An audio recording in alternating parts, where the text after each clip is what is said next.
Hello, it'll certainly be a colder week this week.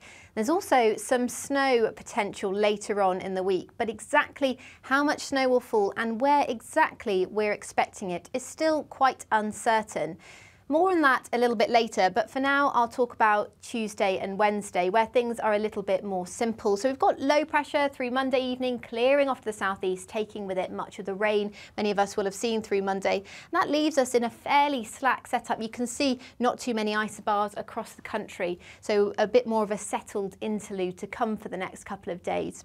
But it will be feeling cold. You can see the blue colours on the map, that's colder air. The air is actually stemming from northern Scandinavia. You can see if you follow the arrows down to the UK, the origin of this air mass. So it will be feeling really chilly over the next few days, particularly through the morning. So let's rewind, take us back to Tuesday and take a closer look at the details. We've got an area of low pressure that will bring some showers to eastern coast throughout the day.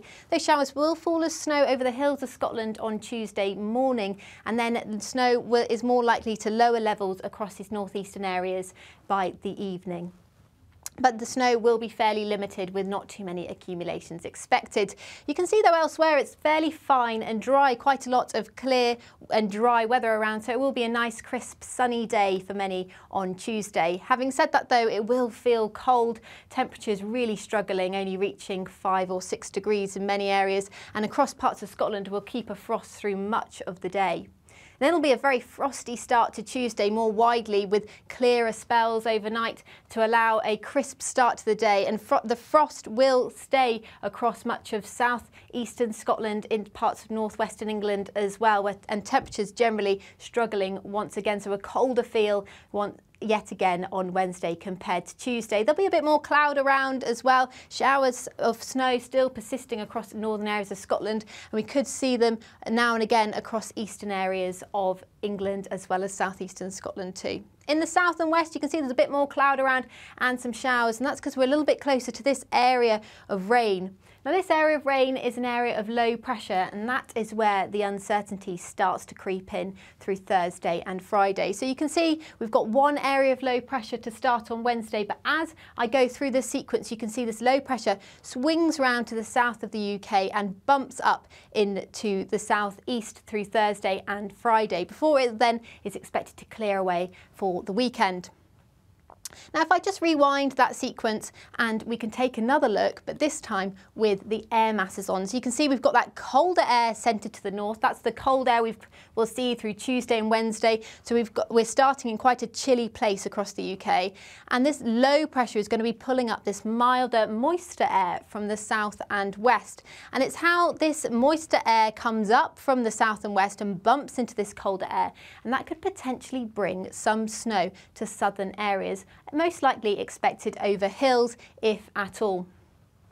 Northern areas though are in this more easterly, northeasterly flow, so wind direction, so the wind's coming off the North Sea, and that can continue to develop those showers of sleet and snow for northern areas. Now that seems fairly straightforward, but the complication comes when we take a look at other models. So in forecasting, weather forecasting, we don't just look at one model, we look at multiple models. So this is the Met Office model, and you can see we've got low pressure symbols, 2 low pressure centres to the south of the UK by Friday morning. But let's take a closer look at another model. So you can have a look here at the GFS model. So another important model we do look at when we're thinking about the forecast for the week ahead. And you can see there is a low pressure centre to the south of the UK.